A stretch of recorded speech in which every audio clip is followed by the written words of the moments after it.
World War II in the Pacific Theater was a total war because of the sheer amount of resources poured into the war and the dropping of the atomic bomb on Hiroshima.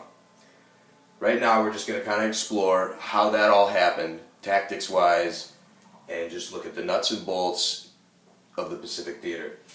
So first, the Japanese moved their fleets from the Philippines and off the coasts of Iwo Jima to Pearl Harbor.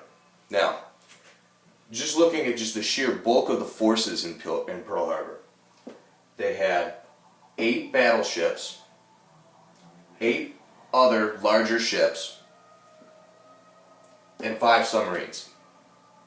Now, after the Japanese were done, they had destroyed 5 of the battleships and 2 of the smaller ships, along with countless other airplanes. Now, shortly after that, the Japanese decided to attack.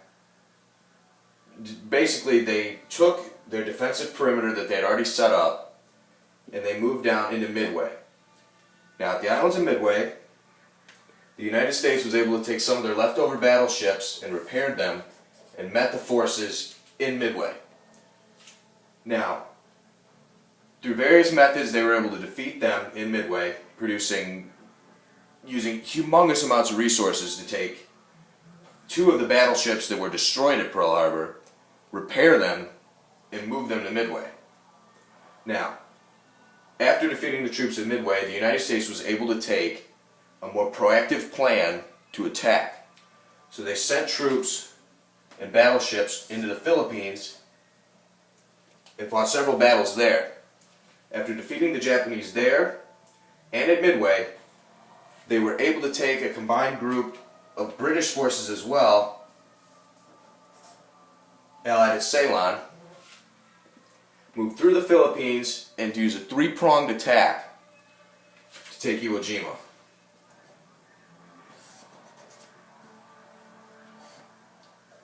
Now, Iwo Jima was a very costly battle.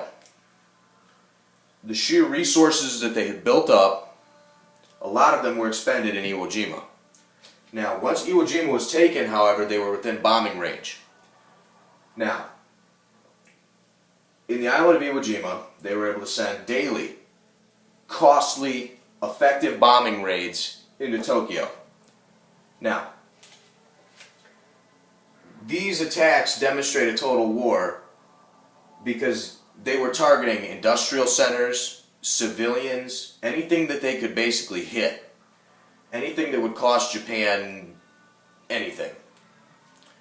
Now, this is the definition of a total war because they're doing whatever it takes to win, including targeting innocent civilians. Which ultimately led to the dropping of the atomic bomb on Hiroshima. Colonel Paul Tibbets in his B-17 bomber was able to fly to Hiroshima during one of these daily raids and drop the atomic bomb. Shortly after that, Japan surrendered. That is why the war in the Pacific and World War II was a total war.